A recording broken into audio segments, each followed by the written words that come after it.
Hello అండి. అందరికీ నమస్తే. నా పేరు Sushma. Welcome to my channel.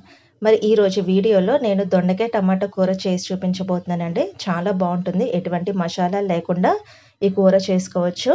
దొండకాయ ఫ్రైయే కాదండి, ఇలా కూర కూడా చేసుకుంటే చాలా బావుంటుంది. ఇప్పుడు ఇది ఎలా తయారు చేసుకోవాలో చూద్దాం. ముందుగా ఈ దొండకాయలు అన్నది బాగా ఇలాగ వాష్ చేసుకోవాలండి. అటు ఇటు ఉన్న ఎడ్జెస్ మొత్తం కట్ చేసుకొని మళ్ళీ ముక్కల కింద కట్ చేసి పక్కన పెట్టుకోవాలి. ఇప్పుడు స్టవ్ వెలిగించి కడాయి పెట్టి అందులో 2-3 టేబుల్ స్పూన్ల వరకు నూనె వేయాలండి.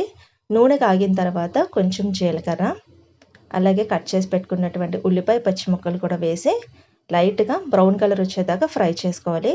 ఉల్లిపాయలు త్వరగా వేగాలి అంటే కొంచెం ఉప్పు వేసుకోవాలండి. మీడియం ఫ్లేమ్లో పెట్టుకోవాలి. తర్వాత కరివేపాకు కూడా వేసి ఫ్రై చేసుకోవాలి.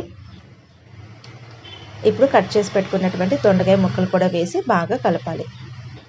మీడియం ఫ్లేమ్లోనే పెట్టుకోవాలండి. ఈ దొండకాయ ముక్కలు కొంచెం సాఫ్ట్ అవ్వాలి కాబట్టి మూత పెట్టుకుందాము. ఒక 5 నిమిషాలు ఇలాగ మగ్గనిద్దాం. మధ్య మధ్యలో మూత తీసి కలుపుతూ ఉండాలండి, లేకపోతే మాడిపోతుంది. ఇప్పుడు మళ్ళీ కలిపిన తర్వాత ఒకసారి మూత పెట్టుకుందాం. సో చూసారా, దొండకాయ ముక్కలు అనేది సాఫ్ట్ అయినాయి కదా. సో మళ్ళీ ఇందులోకి కట్ చేసి పెట్టుకున్నటువంటి టమాటా ముక్కలు కూడా వేసి బాగా కలిపి టమాటాలు కూడా సాఫ్ట్ అయ్యేదాకా మూత పెట్టుకొని ఒక 2 నిమిషాలు ఇలా కుక్ చేసుకుందాం.